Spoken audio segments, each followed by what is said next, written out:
Sir.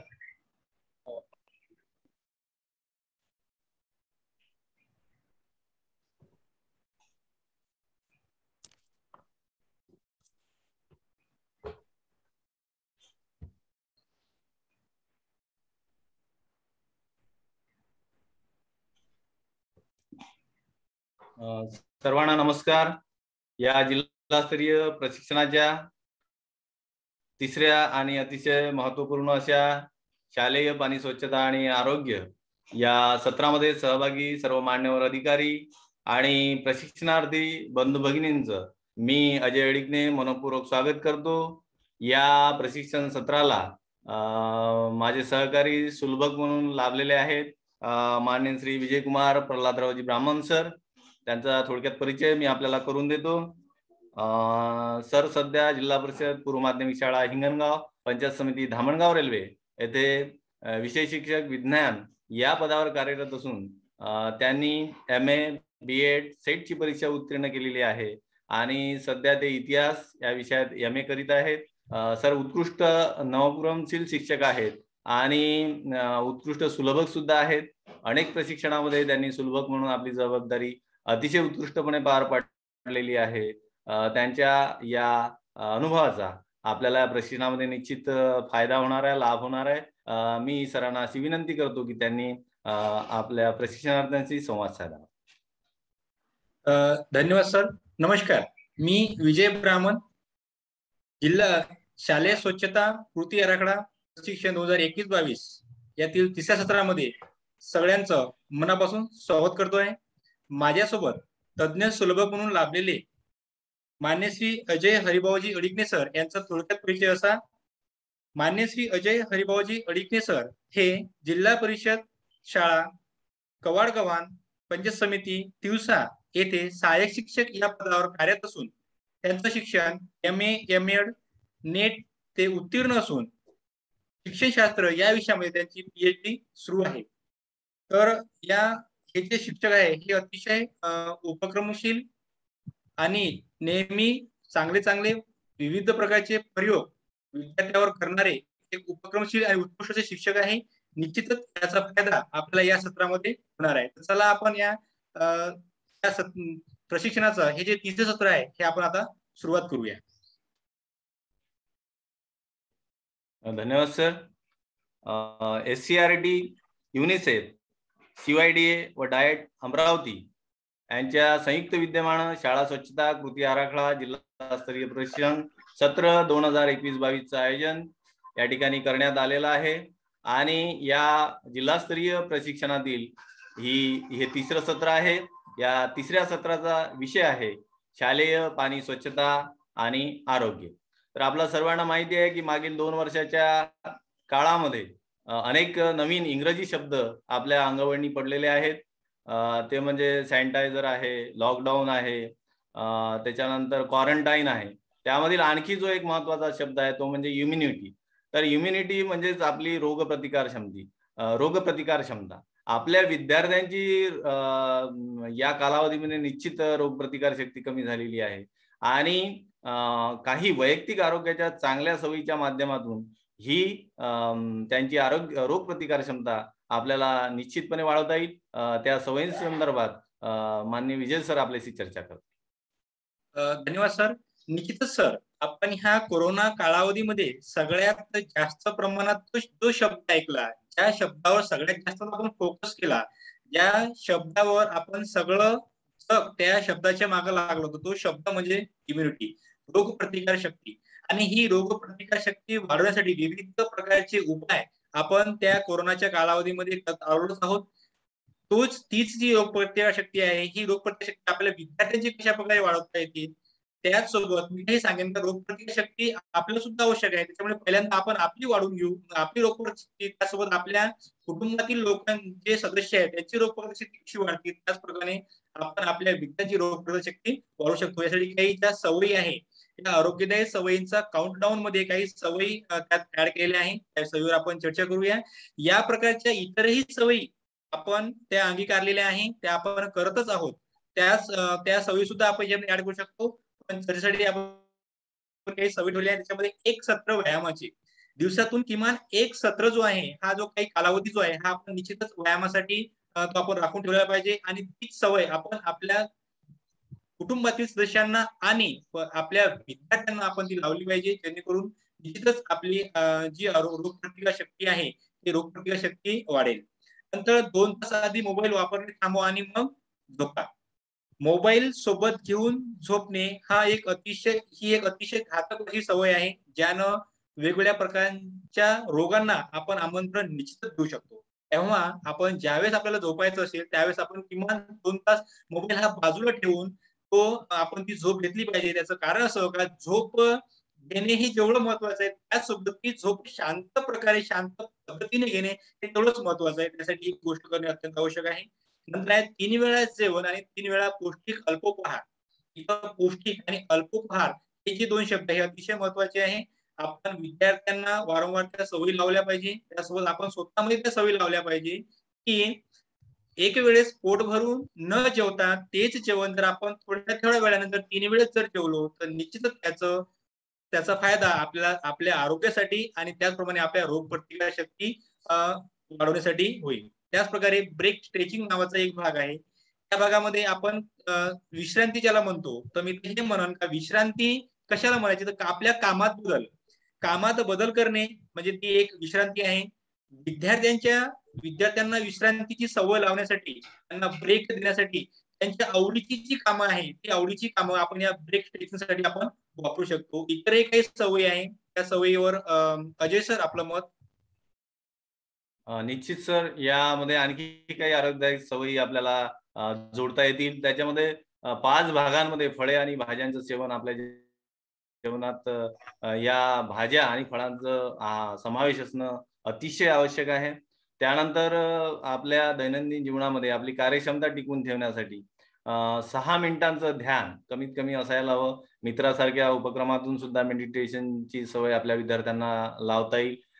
त्यानंतर 7 glass पाणी कमीत कमी विद्यार्थ्यांना पिलंच पाहिजे. आपल्या शरीराला पाण्याची अत्यंत गरज असते आणि आपल्याला माहिती आहे की विद्यार्थी अतिशय कमी पाणी पितात आणि त्याच्यामुळे त्याचा परिणाम त्या विद्यार्थ्यांच्या आरोग्यावर होतो. त्यासाठी कमीत कमी 7 ग्लास पाणी आणि ते सुद्धा स्वच्छ आणि शुद्ध. कारण लहान मुलांना होणारे बहुतांश आजार हे पाण्याशी संबंधित असतात. त्यामुळे ते पाणी सुद्धा स्वच्छ आणि शुद्ध असलं पाहिजे. त्यानंतर जो मुद्दा आपण घेतलेला आहे तो म्हणजे 8 तासांची शांत झोप. आपलं शरीर पूर्णपणे कार्यप्रवण राहण्यासाठी, आपली कार्यक्षमता वाढवण्यासाठी शांत झोप असणे, 8 तासांची शांत झोप लागणे आवश्यक आहे. तरच आपण दुसऱ्या दिवशी पुन्हा नव्या जोशानं आपली कामं करू शकतो. परंतु सध्या ते मोबाईल आणि टीव्हीच्या अतिवापरामुळे ही शांत झोप विद्यार्थ्यांची कमी झालेली आहे आणि त्याच्यामुळे शारीरिक आणि मानसिक आरोग्यावर त्याचा विपरीत परिणाम झालेला आहे. आणि सगळ्यात सोपा आणि अतिशय कमी खर्चाचा म्हणजे ज्याला शून्य खर्च आहे, असा जो व्यायाम प्रकार आहे की आपण चालण्याचा व्यायाम. तर प्रत्येकानं आपल्या विद्यार्थ्यांनी तर केलाच पाहिजे, परंतु प्रत्येकानं कमीत कमी दिवसातून 9,000 पावलं तरी चाललं पाहिजे, ज्याच्यामुळे आपलं शारीरिक आणि मानसिक आरोग्य चांगलं राहील. तर ह्या 9 सूत्र इथं चांगल्या आरोग्यासाठी दिलेली आहे. यामध्ये आणखी काही सवयी अर्थात आपल्याला जोडता येतील असं मला वाटतं विजय सर. निश्चितच सर, ह्या ज्या सवयी आहेत, त्या चांगल्या सवयी यांच्यामध्ये आणखी आपल्याला जोडता येतील. आता कोणत्याही ज्या सवयी आहेत, त्या सवयी आपल्याला जर लावायच्या जर असतील, आपल्या स्वतःला त्या अनुषंगाने जर व्यसन जर लावून घ्यायचं असतील, जोडायचे असतील, तर त्यासाठी एक जो हेल्दी वीक म्हणून एक जो चार्ट जो आहे, हा चार्ट आपल्या समोर इथं येतो आहे. ह्या चार्टचा वापर करून आपण ह्या ज्या सवयी लावून घेतलेल्या आहेत, त्या किती प्रमाणात आपल्याशी जडलेल्या आहे, त्या विद्यार्थ्यामध्ये किती प्रमाणात जडलेल्या आहे, त्याचा याच्यामधून आपण नोंदीच्या स्वरूपात ठेवू शकतो. नोंदी जर आपल्याकडे जर असतील, तर एका आठवड्यावरचं संपूर्ण चित्र आपल्या डोळ्यासमोर राहतील आणि एक वेळेस हा मंडे टू संडेच्या वेळेस जो आठवडा संपेल, त्यावेळेस मंडे पुन्हा लागेल. त्यावेळेस मागच्या वीकमध्ये आपण काय-काय घेतलं, कशा-कशा प्रकारे घेतलं, तो कुठं कमी झाला, कुठं जास्त झालं, कुठं उणिवा राहिल्या का, त्या गोष्टीचा आपण याच्यामध्ये वापर करू शकतो. त्यात काही बाबीचा समावेश केलेला आहे. आपण आपल्या पद्धतीने विद्यार्थ्यांचा विचार करून, आपला स्वतःचा विचार करून याच्यामध्ये आणखीन काही गोष्टी आपल्याला आपल्या पद्धतीने ऍड करता येतील. पहा, जसं eat fruit, Monday to Sunday आपण कोणत्या प्रकारची फ्रूट खाल्लेली आहे, त्याचं कोणत्या फ्रूटचं आपण सेवन केलं, किती प्रमाणात सेवन केलं, किती क्वांटिटीमध्ये सेवन केलं, त्याचा रेकॉर्ड आपण त्याच्यामध्ये ठेवू शकतो. त्यासोबत ड्रिंक वॉटर आपल्याला नेहमी निर्देशामध्ये येतो, का आपले विद्यार्थी जे आहे हे विद्यार्थी पाणी खूपच कमी पितात. त्यासोबत आपल्या कुटुंबाचे सदस्य सुद्धा असू शकतात असे, ते सुद्धा आपल्याला अनुभव असा येतो की ते सुद्धा विद्यार्थी जे सदस्य आहे, विद्यार्थी हे कमी पाणी पितात. तर विद्यार्थ्यामध्ये आणि आपल्या देशातील आपल्या सदस्य जे आहे त्याच्यामध्ये पाणी पिण्याची सवय लावणं अत्यंत महत्वाचं आहे. कारण की पाणी जर आपण जास्त प्रमाणात जर घेत असू, जर सरांनी म्हटलं 7 ग्लास किमान 7 ग्लास पाणी आपण एका दिवसामध्ये घेतलं गेलंच पाहिजे. आपण तो वाढवू शकतो, तो विषय नाही आहे. पण ते पाणी घेणं अत्यंत आवश्यक आहे. कारण की जेवढं आपण पाणी घेऊ तेवढं आपलं शरीर कसं राहते, निरोगी राहते. मग आपण मंडेला किती पाणी घेतलं, ट्युटोला किती घेतलं, वेनेटला किती घेतलं, ह्या सवयी आहे, ह्या सवयी जर विद्यार्थ्यांमध्ये जर आपण रुजून टाकल्या, तर सगळ्यात शेवटी ज्यावेळेस तो पूर्ण होईल त्यावेळेस विद्यार्थ्याला लक्षात येईल का एवढं पाणी घेणं आवश्यक होतं, मी कुठं कमी पडलो आहे, कुठं जास्त झालेलं आहे, म्हणजे कुठं सरासरी किती झालेला आहे, तो नेक्स्ट वीकला आपल्यामध्ये वाढवता येते. नंतर आहे एक्सरसाइज, व्यायाम सुद्धा करणं महत्वाचं आहे. रोगप्रतिकार शक्ती वाढवायची असेल, आपल्याला चांगलं आरोग्य ठेवायचं असेल, एक्सरसाइज सुद्धा करणं आवश्यक आहे. त्याच्यामध्ये वेगवेगळ्या प्रकारच्या एक्सरसाइजचा समावेश होतो. त्याच्यामध्ये मंडे टू संडे आपण किती वेळ, किती कालावधी त्याला दिलेला आहे. एका दिवशी आपण काही काम असेल, दुसरं काही असेल, आपण ते करू नाही शकलो असेल, त्याचं आपण इतर ठिकाणी इतर वेळेस कसं भरून काढू शकतो, नेक्स्ट वीकला ते आपण कसं पूर्ण करू शकतो, या सगळ्या गोष्टींचा जर आपण नोंदी जर ठेवली तर निश्चितच त्याचा खूप मोठ्या प्रमाणात आपल्याला आणि आपल्या विद्यार्थ्यांना त्याचा फायदा होऊ शकतो. म्हणजे सर आपलं मत यावर? निश्चित सर, यामध्ये आणखी काही गोष्टी आपल्याला जोडता येतील. त्या म्हणजे ब्रश टीथ. सामान्यपणे आपण सकाळी उठल्यानंतर ब्रश करतो, परंतु दुसरी गोष्ट जी आहे ती म्हणजे रात्री झोपायला जाण्यापूर्वी सुद्धा आपण ब्रश करून झोपायला जाणं हा अतिशय उत्तम पर्याय आहे. कारण ज्यामुळे आपल्या दातांचं, आपल्या मुखाचं आणि पर्यायानं आपल्या संपूर्ण शरीराचं आरोग्य चांगलं राहणार आहे. त्याच्यामुळे आपण मंडे टू संडे किती वेळा ब्रश केलं याची नोंद जर विद्यार्थ्यांना करून ठेवली, तर नेमक्या कुठं आपली चूक झाली ते त्याच्या लक्षात येईल. त्यानंतर ह्यावर शावर, सामान्यपणे आपण दररोज 1 वेळा अंघोळ करतोच, परंतु या अतिशय वैश्विक महामारीच्या काळामध्ये जेव्हा जेव्हा आपण बाहेर जातो, अनेक लोकांशी आपला संपर्क येतो, गर्दीच्या ठिकाणी आपण जातो आणि त्यामुळे बाहेरून आल्यानंतर प्रत्येकानं अंघोळ करणं आवश्यक आहे. ही सवय सुद्धा आपल्याला विद्यार्थ्यांमध्ये रुजवायची आहे आणि त्या दृष्टीनं मग त्याची नोंद करणं आवश्यक आहे. आणि त्यानंतर बेड ऑन टाइम. जर आपण म्हटलं की 8 तासाची शांत झोप विद्यार्थ्याला लागली पाहिजे, तर त्यांना वेळेवर झोपलंच पाहिजे, तरच त्याची शांत झोप पूर्ण होणार आहे. आणि त्याच्यामुळे मंडे टू संडे कोणत्या दिवशी वेळेवर तो झोपायला गेला याची नोंद जर त्यांना करून ठेवली, तर निश्चितपणे या वेळापत्रकावरून, या साप्ताहिक नोंदीवरून आपल्या नेमक्या उणिवा कुठे झाल्या, त्रुट्या कुठे राहिल्या आणि कुठे सुधारणेची गरज आहे, हे विद्यार्थ्याच्या लक्षात येईल आणि त्याच्या वैयक्तिक आरोग्यासाठी त्याचा निश्चितपणे फायदा होईल असं मला वाटतं विजय सर. निश्चितच सर, हा जो तक्ता जो आहे, हा तक्ता जर आपण आपल्याकडे जर ठेवला, विद्यार्थ्यांना जर दिला, या प्रकारची सवय, नोंदणी करायची सवय जर विद्यार्थ्यांना जर लावून दिली, निश्चितच त्याचा खूप मोठ्या प्रमाणात त्याचा फायदा होऊ शकतो. तर सध्या विद्यार्थी प्रत्यक्ष शाळापासून जरी दूर जरी असले, ते जेव्हा केव्हा शाळेच्या संपर्कात येतील, जेव्हा केव्हा शाळा सुरू होतील, त्यावेळेस शालेय स्वच्छता व आरोग्य यामध्ये आपल्याला खूप मोठी आव्हाने आपल्या समोर राहणार आहे. सध्या सध्या त्या आव्हाने आपल्या समोर आहेत, ते वेगवेगळ्या प्रकारे त्याचं आपण ते पूर्ण करतच आहोत. काही आव्हाने जी आहे, ही काही आव्हानांची आपण चर्चा इथं करणार आहोत. या व्यतिरिक्त इतरही आव्हाने, परिसर, तो क्षेत्र पाहून आपल्या समोर राहू शकतात. काही जी आव्हाने आहे, जी बेसिक जी आव्हाने आहे, त्या आव्हानांची आपण इथे चर्चा करणार आहोत. सगळ्यात पहिले म्हणजे शिस्त. आता 1.5 ते 2 वर्षापासूनचा जो कालावधी आहे, या कालावधीमध्ये शिक्षण सुरू आहे, पण प्रत्यक्ष शिक्षण ज्याला म्हणतो आपण, हे प्रत्यक्ष शिक्षण कुठेतरी थोडंसं दूर सावरलेलं आहे. तर ज्यावेळेस हे पूर्णत्वास येतील, त्यावेळेस शिस्त हा जो घटक आहे, हा अतिशय खूप मोठं आव्हान आपल्यासमोर राहणार आहे. त्यासोबत सवयी, चांगल्या वाईट सवयी ज्या आहे, त्या चांगल्या सवयी आहे, पण त्या चांगल्या सवयीचं कुठेतरी त्या सवयी थोड्याशा वेगळ्या मार्गाने झालेल्या आहेत, त्या सुद्धा आपल्याला खूप त्या पद्धतीने त्याच्यावर कार्य करावं लागणार आहे. त्यासोबत ह्या कोरोनाने ज्या कोणत्या सवयी आपल्याला लावून दिलेल्या आहेत, त्या लावायला आपल्याला पाहिजे, त्या सुद्धा खूप मोठे आव्हानात स्वरूपात आपल्यासमोर राहणार आहे. म्हणजे मास्क वगैरे लावणे, वारंवार हात धुणे, सॅनिटायझरचा वापर करणे वगैरे वगैरे खूप मोठ्या यांचं खूप मोठं आव्हान आपल्यासमोर राहणार आहे. त्यासोबत स्वच्छता, पाणी, घरखोली, परिसर, शालेय पोषण आहार या ठिकाणी शिजवला जातो. विद्यार्थी त्या ठिकाणी अन्न ग्रहण करतात, त्या ठिकाणची स्वच्छता, त्या ठिकाणचं पाणी, हे सुद्धा त्या कोरोना कालावधीमधील खूप मोठी समस्या आपल्या पुढे राहणार आहे. अजय सर, आपलं मत यावर? निश्चित सर, शालेय स्वच्छता आणि आरोग्य या संदर्भात शाळेपुढची आव्हानं खूप मोठी असणार आहेत.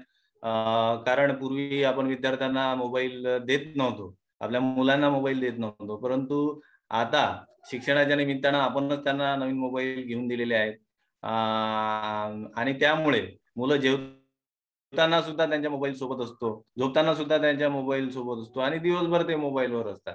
आणि बाहेर खेळणं वगैरे बंद असल्यामुळे दिवसभर मुलं घरीच असतात आणि मोबाईल आणि टीव्ही याचा अतिवापर वाढलेला आहे आणि त्याच्यामुळे निश्चितपणे त्यांच्या शारीरिक आणि मानसिक स्वास्थ्यावर त्याचा परिणाम झालेला आहे. तर हे मोबाईल आणि टीव्हीच्या अतिवापराची सवय सोडविणं हे सुद्धा नजीकच्या काळात शाळेपुढचं खूप मोठं आव्हान असणार आहे. त्यानंतर सगळ्यात महत्वाचा जो मुद्दा आहे तो आहे शैक्षणिक गुणवत्ता पातळीचा. मार्च 2020 पासून आपल्या शाळा बंद झाल्या आणि तेव्हापासून आपण ऑफलाईन ऑनलाईनच्या माध्यमातून विद्यार्थ्यांपर्यंत पोहोचण्याचा भरपूर प्रयत्न करत आहोत. परंतु तरी सुद्धा आपल्याला माहिती आहे की एक दरी या शैक्षणिक गुणवत्तेच्या बाबतीत निश्चितपणे निर्माण झालेली आहे आणि ही निर्माण झालेली दरी भरून काढणं, विद्यार्थ्यांची गुणवत्ता पूर्वपदावर आणणं हे आपल्या शाळेपुढचं सर्वात मोठं आव्हान या काळात असणार आहे. आणि त्यानंतर मुलांचे आरोग्य, डोळे आणि लठ्ठपणा संदर्भात तर मोबाईल आणि टीव्हीचा अतिवापर त्याच्यामुळे मुलांच्या डोळ्यावर त्याचा निश्चितपणे परिणाम झालेला आहे. त्यांना डोळ्यासंबंधित विविध विकार जाणवत आहेत आणि सतत घरी असल्यामुळे आणि जंक फूड वगैरेच्या सेवनामुळे लठ्ठपणाची एक गंभीर समस्या आपल्या विद्यार्थ्यांसमोर निर्माण झालेली आहे. तर या सगळ्याच्या समस्या, या समस्येवर तोडगा शोधणं, उपाययोजना सुचविणं आणि त्यातून या विद्यार्थ्यांना बाहेर काढणं हे नजीकच्या काळात शाळेपुढचं सगळ्यात मोठं आव्हान असणार आहे असं मला वाटतं विजय सर.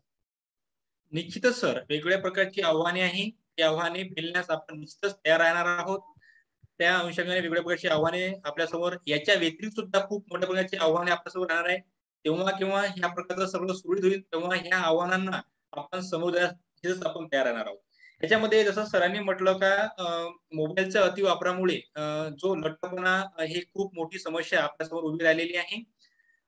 विद्यार्थी हा जो आहे हा सगळ्यात जास्त या कालावधीमध्ये मोबाईल आणि टीव्हीशी जोडला गेलेला आहे. जेवण करत असताना त्याच्या हातामध्ये एक मोबाईल असतो किंवा समोर टीव्ही असतो.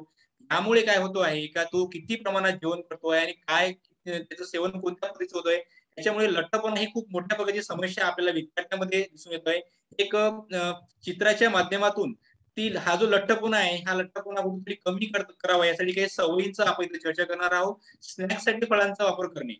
आता हा स्नॅक हा जो शब्द आहे हा खूप एक मोठ्या पार्टीमध्ये किंवा लग्न समारंभात आपण वापरू शकतो.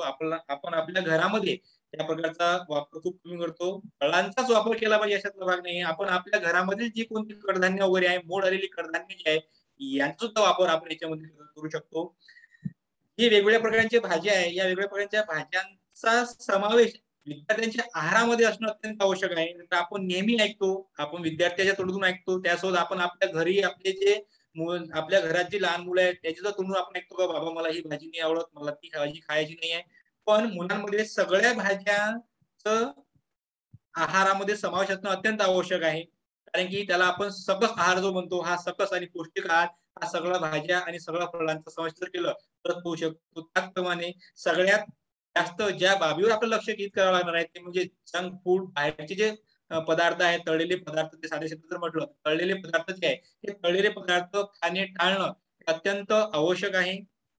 सध्याच्या याच्यामध्ये जंक फूडचा वापर केल्यामुळे लठ्ठपणा ही समस्या खूप मोठ्या प्रमाणात त्याचं स्वरूप घेत आहे. म्हणजे सर आपलं मत यावर? बरोबर सर, मुलांमधील लठ्ठपणाची समस्या रोखण्यासाठी आणखी एक मुद्दा म्हणजे तो आहे की सकाळचा नाश्ता टाळू नका. जनरली आपण ग्रामीण भागामध्ये पाहतो की नाश्त्याची वगैरे सवय मुलांना नसते आणि सरळ मुलं 2 वेळा जेवण करतात किंवा 3 वेळा जेवण करतात. परंतु मुलांची कार्यक्षमता आणि कार्यप्रवणता टिकून ठेवण्याच्या दृष्टीनं सकाळचा नाश्ता अतिशय महत्वाचा असतो, ज्यामधून त्यांना आवश्यक त्या कॅलरीज मिळू शकतात. आणि दुसरा मुद्दा असा आहे की मुलांना कोल्ड्रिंक्स खूप आवडतं. तर वास्तविक या कोल्ड्रिंक्समुळे आपल्या शरीराला काही फायदा होत नाही, उलट नुकसानच होतं. म्हणून अशा अहितकारी आणि अनावश्यक गोष्टींचं सेवन मुलांनी टाळलं पाहिजे. तरच त्यांच्यामधील लठ्ठपणा निश्चितपणे कमी होईल असं मला वाटतं विजय. निश्चित सर, याही पेक्षा वेगळेही सुद्धा काही सवयी असतात. त्या सवयी मुलाला जर जडल्या असतील तर त्या आपण दूर करून त्यांची ही जी समस्या आहे ही समस्या आपण दूर करू शकतो. शालेय स्वच्छता व आरोग्याचा जर विचार जर केला तर त्यासाठी उपक्रम आहे. हे उपक्रम त्याही अगोदर आपण घेतलेले आहेत. आपले जे शिक्षक आहे हे उत्कृष्ट उपक्रमशील शिक्षक आहे.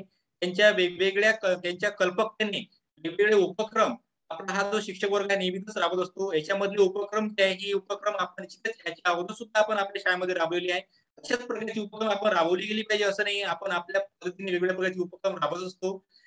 याच्यामध्ये जेव्हा केव्हा शाळा सुरू होतील त्यावेळेस या उपक्रमांचा समावेश आपण आपल्या पद्धतीने आपल्या क्षेत्राचा विचार करून त्यामध्ये करू शकतो. काही जी बेसिक जी उपक्रम आहे त्या बेसिक उपक्रमांचा समावेश आपण इथे केलेला आहे. तो म्हणजे 2 मिनिट परिसर स्वच्छता. परिसर स्वच्छता करण्यासाठी ही स्वच्छता त्या कालावधीमध्ये खूप महत्त्वाचा घटक राहणार आहे.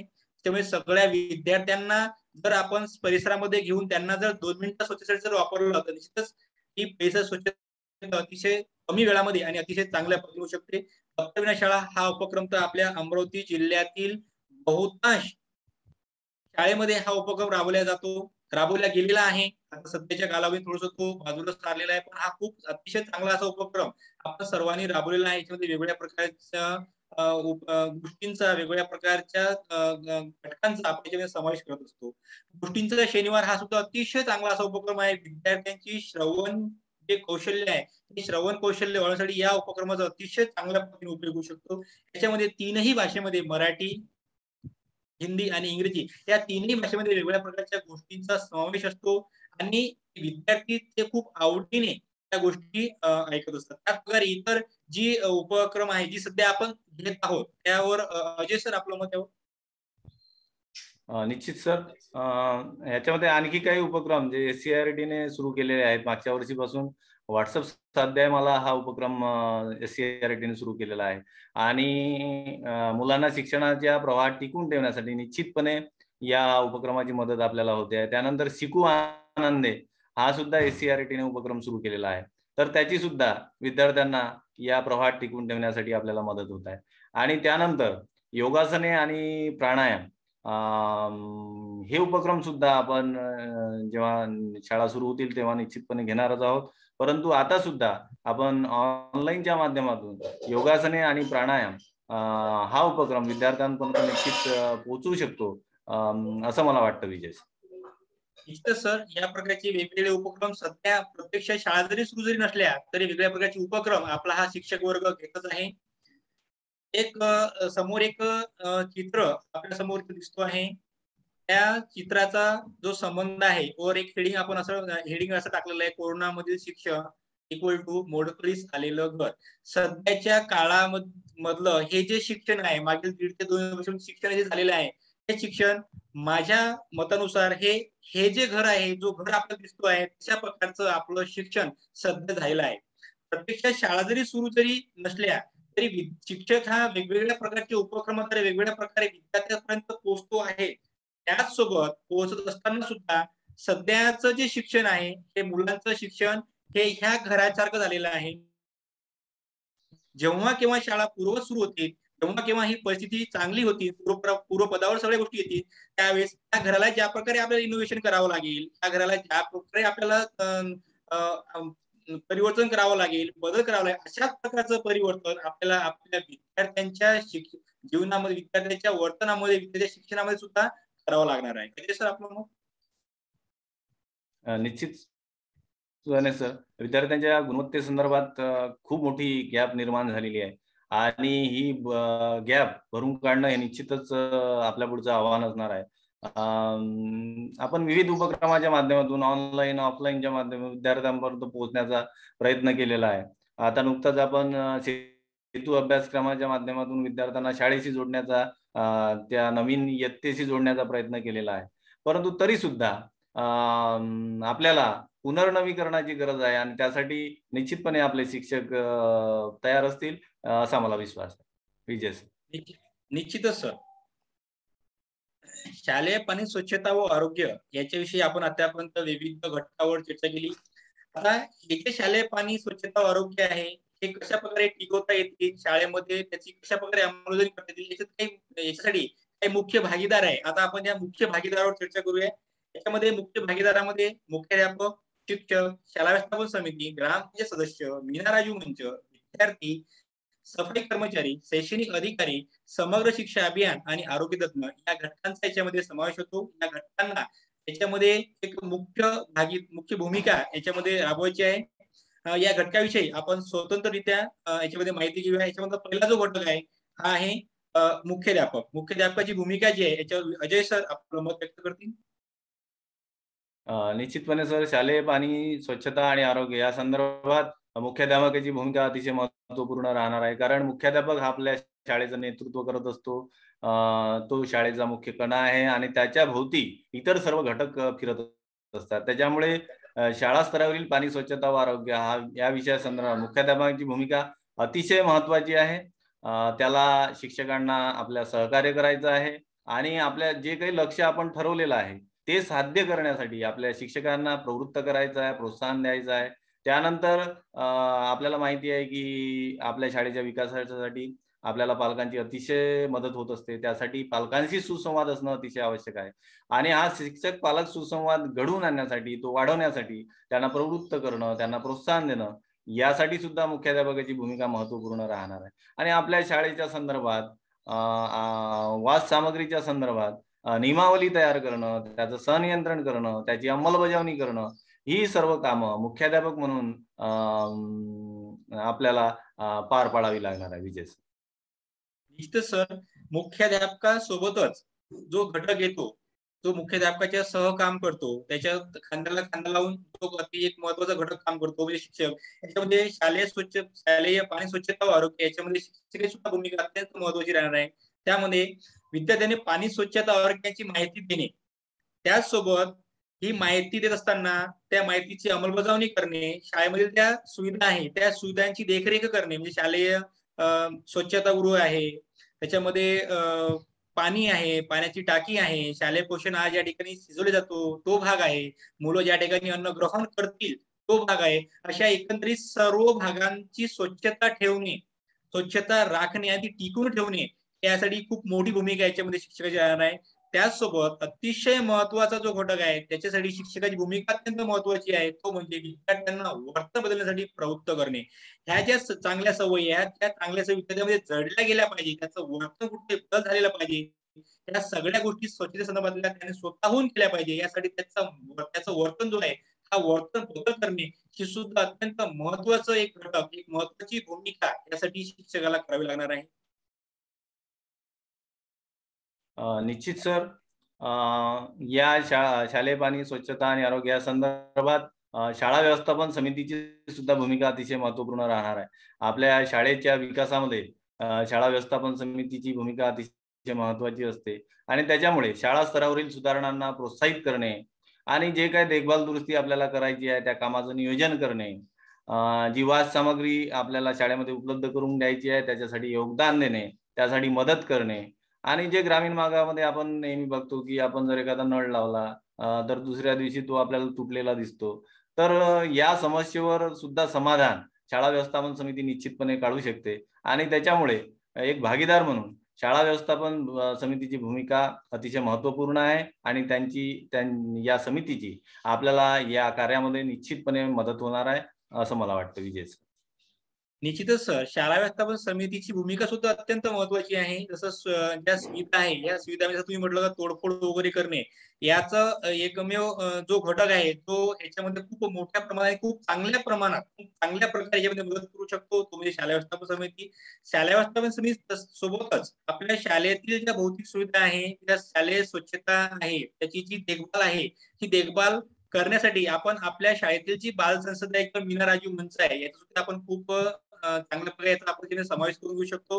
वॉश सुविधांचे संनियंत्रण करणे, वॉश सामग्री उपलब्धता सुनिश्चित करणे, शाळेच्या समुदायात स्वच्छतेसाठी मुलांना प्रोत्साहित करणे. विद्यार्थ्याला जर सांगेल तर त्याच्याकडून तो करून जर घेईल तर निश्चितच त्याचा खूप मोठा इम्पॅक्ट त्याच्यावर आपल्याला पडत असतो. त्याच्यामुळे ज्यावेळेस ते पुढे पूर्वपदावर येतील त्यावेळेस आपण बाल संसद आणि मीना राजू मंच या दोन्ही घटकांचा वापर करून आपण शालेय ज्या स्वच्छता जी आहे त्याच्या या घटकांचा आपण खूपच चांगल्या पद्धतीने आपण त्याचा वापर करू शकतो. अजय सर. निश्चित सर, आता आपल्यासमोर जो एका संस्थेचा लोगो दिसतो आहे ती संस्था आहे sacred society for action in creative education and development. तर या संस्थेनं सन 2014 पासून ही संस्था या शालेय पाणी स्वच्छता आणि आरोग्य या संदर्भात कार्य करते आहे.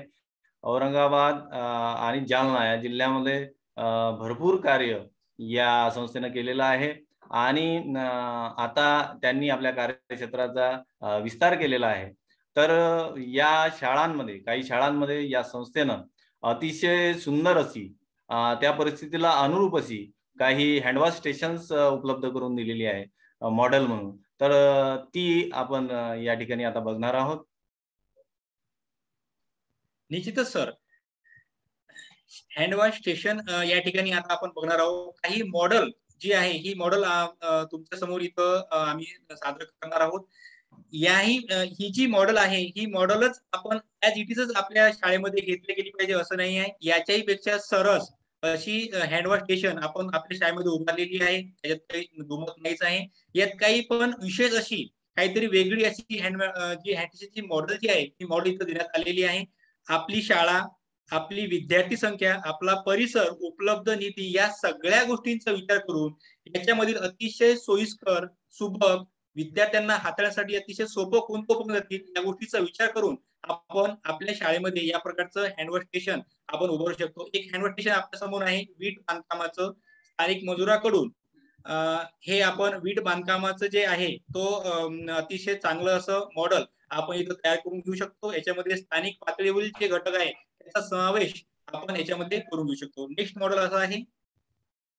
निश्चित सर, हे जे मॉडेल आपल्या समोर दिसते आहे ते आहे कडप्पा बांधकामाचं.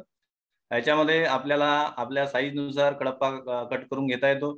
त्याच्यामुळे अतिशय कमी वेळेत हे मॉडेल तयार होते आणि दिसायला अतिशय आकर्षक असं हे मॉडेल आहे. त्याला नळ फिट केला की आपलं हँडवॉश स्टेशन तयार होतं.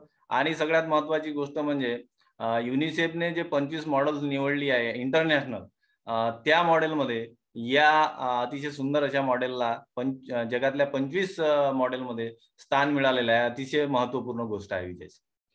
निश्चितच सर, हे अतिशय सुंदर असं एक मॉडेल आहे जो कमी खर्चामध्ये आपल्या शाळेमध्ये आपण तयार करून घेऊ शकतो. याच्यामध्ये एक महत्वाची गोष्ट म्हणजे याच्यामध्ये ती साबण, हात धुण्यासाठी जे आपण साबण वगैरे वापरतो यासाठी एक अतिशय चांगलं एक अशी आहे का आपल्या घरी, विद्यार्थ्यांच्या घरी ज्यावेळेस साबण संपायला येते, साबण पूर्णतः संपून जाते, त्यावेळेस जो छोटासा तुकडा जो असतो हा तुकडा कुठेतरी फेकून दिला असतो. तो जर तुकडा जर आपण विद्यार्थ्यांकडून जर जमा करून जर घेतला, त्यासोबत आपण आपल्या घरी सुद्धा असे जर तुकडे जर जमा झाले सगळ्या शेवटी, ते तुकडे जर आपण जर शाळेत जर घेऊन जर गेलो, त्याचा एक चांगला एक त्याला एक ओलं करून जर आपण जोडत जर गेलो, अतिशय चांगलं एक मोठं साबण तयार शकतो आणि तो आपण म्हणजे हात धुण्यासाठी अतिशय चांगल्या पद्धतीने वापरू शकतो. फक्त आपल्याला गोष्ट थोडीशी काळजी घ्यावी लागेल की जेव्हा आपण मुलांकडून ती वस्तू बोलून घेऊ त्यावेळेस त्याचा परिणाम त्या कुटुंबावर त्या विद्यार्थ्यावर होऊ नये. असो, त्यानंतर एक अतिशय सुबक एक मॉडेल लोखंडाच्या पत्र्यापासून तयार केला आहे. आपल्या हा जो रॉ मटेरियल आहे हा रॉ मटेरियल वापरूनच तो एक तयार केला आहे. त्याच्यामध्ये हा जो मॉडेल आहे हा वाहतूक करणे, बसवणे सोपे आहे, चांगल्या दर्जाचं आहे आणि तो कमी खर्चामध्ये, कमी वेळेमध्ये उपलब्ध साहित्य आपल्या परिसरामध्ये जे उपलब्ध साहित्य असतील त्याचा वापर करून आपण या प्रकारचं अतिशय चांगलं एक असं सुबक असं एक सुटसुटीत आपण हँडवॉश स्टेशन आपण तयार करू शकतो. यानंतर जे जे मॉडेल आपल्या समोर आहे ते कमी विद्यार्थी संख्या असलेल्या शाळेमध्ये अतिशय उपयुक्त आहे, कमी खर्चात तयार होणार आहे आणि याला जास्त सामग्री लागत नाही. एक स्टीलचा ड्रम आपल्याला दिसतो आहे आणि एक स्टँड असं तयार करून घेतलेलं आहे आणि त्याला 4 टॅब बसवलेले आहे आणि छोट्या शाळेसाठी हे कमी खर्चात तयार होणारं, कमी वेळेत तयार होणारं अतिशय उपयुक्त असं मॉडेल आहे विजय सर.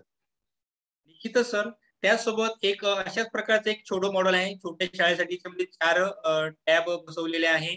अत्यंत कमी खर्चामध्ये टाकाऊ वस्तूपासून गावातल्या गावात तयार करता येतो. मजबूत आहे, चोरीची भीती वगैरे नाही आहे. त्याचा वापर आपण असा जो परिसर आहे त्या परिसराच्या अनुषंगाने विचार करून ह्या गोष्टींचा विचार करून आपल्या परिसराचा विचार करून आपल्या शाळेचा विचार करून आपण या मॉडेलला आपण आपल्या शाळेमध्ये निश्चितच त्याचा आपण वापर करू शकतो.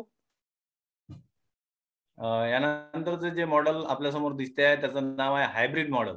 तर याच्यामध्ये जो खाली टब दिसतो आहे तो आहे पॉलिप्रॉपिलिनचा आणि अतिशय कमी वेळेत तयार होणार, कारण त्या दोन गोष्टी आपल्याला विकत आणायच्या सरळ सरळ आणि त्या स्टँडवर ठेवून द्यायच्या आहेत. तर अतिशय कमी वेळेत तयार होणारं आणि अतिशय कमी वजन असलेलं, आणि जर आपल्याला जर समजा चोरीची भीती असेल तर आपण ते शाळा संपल्यानंतर शाळेत उचलून सुद्धा ठेवू शकतो आणि शाळा सुरू झाल्यानंतर बाहेर सुद्धा आणू शकतो. तर अतिशय उपयुक्त असं हे मॉडेल आहे विजय सर. निश्चितच सर, आपापल्या परिसरानुसार आपापल्या सोयीनुसार ह्या मॉडेलचा आपण आपल्या शाळेमध्ये उपयोग करून घेऊ शकतो. त्यानंतर अतिशय छोटं लहान शाळेमध्ये, त्या ठिकाणी 2 शिक्षक वर्ग आहे, अशा लहान शाळेमध्ये अतिशय छोटं असं एक मॉडेल आपल्या इथं दिसतो आहे. हा जो स्टँड आहे, हा स्टँड अशाच प्रकारे आपण केलं पाहिजे असं नाही. आपण आपल्या कल्पकतेने वेगळ्या प्रकारे स्टँड करू शकतो आणि वेगळ्या प्रकारे अतिशय कमी खर्चामध्ये एका वर्गाला एका शाळेला 1 ते 4च्या कमी पटसंख्येच्या शाळेला त्याचा उपयोग होऊ शकतो आणि हा मुव्हेबल आहे. जेव्हा आपल्या शाळा जेव्हा आपल्याला बाहेर आणता येतो, बाहेर ठेवता येतो, कार्यक्रमाला वगैरे त्याला आपल्या पद्धतीने त्याचा आपण वापर करू शकतो. ही जी मुलगी आपल्या समोर दिसते, 9-10 वर्षाची मुलगी आहे.